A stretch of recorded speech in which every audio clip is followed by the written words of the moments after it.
the final quarter of 2008, global markets are facing one of the most severe liquidity crises in modern history. While the global auto industry was contracting, the elite hedge funds of Wall Street analyzed the market and positioned Volkswagen as an overvalued dinosaur. Their strategy was analytical and ruthless. Take a massive short position on Volkswagen stock.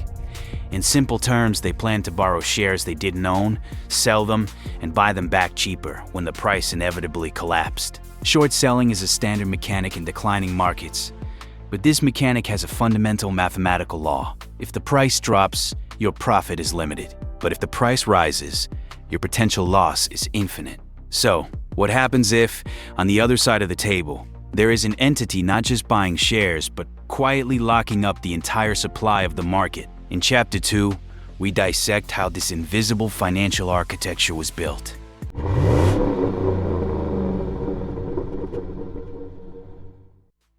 By the fall of 2008, institutional investors had short-sold approximately 12% of all circulating Volkswagen shares. According to German financial regulations at the time, any entity acquiring more than 5% of a company was legally obligated to disclose their position. Porsche's public stake was known and appeared to be within expected legal limits. However, Porsche's strategy did not rely on direct share purchases. Instead, they utilized cash-settled options. These complex derivative instruments granted Porsche the economic exposure of the shares without triggering the legal requirement to declare ownership. To hedge their own risk against these options, investment banks quietly purchased actual Volkswagen shares from the open market and held them in their reserves.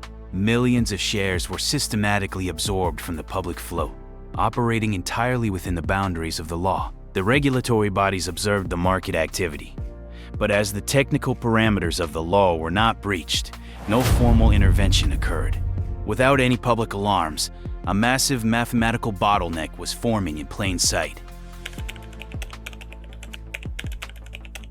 On Sunday, October 26th, with the financial markets closed, Porsche issued a formal press release. The statement detailed that through a combination of direct stock ownership and cash-settled options, Porsche now controlled 74.1% of Volkswagen. In addition, the German state of Lower Saxony held a statutory 20% stake, which was legally restricted from being sold. Factoring in these two positions, 94.1% of the total Volkswagen shares were effectively locked out of the market.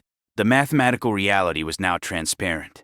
The available public float had been reduced to just 5.8%. However, the total volume of short positions that required shares for repayment stood at approximately 12%. When the Frankfurt Stock Exchange opened on Monday morning, the market faced an unprecedented supply and demand imbalance. Institutions holding short positions were subjected to immediate margin calls, forcing them to purchase available shares at any listed price to close their contracts. This systemic liquidity shock triggered a historic short squeeze, briefly pushing Volkswagen's share price above 1,000 euros and temporarily making it the most valuable corporation in the world by market capitalization. In the aftermath of this unprecedented liquidity crisis, hedge funds holding short positions realized collective losses estimated in the tens of billions of dollars. Several established financial institutions suffered severe structural damage to their portfolios, leading to significant corporate restructuring and, in some cases, total liquidation. Conversely, Porsche capitalized on this strategic architecture, generating billions of dollars in capital influx. For a brief period, the automaker generated more capital from financial engineering than from manufacturing vehicles. This event remains a defining case study in modern financial history. It demonstrated that capital markets are driven not solely by fundamental company valuations, but by the rigid mechanics of leverage, liquidity, and regulatory frameworks. Understanding the underlying structure of these events is the only way to navigate the market's true language. This is Project Saway. We dissect the mechanics, subscribe, and stay analytical. Until the next case study.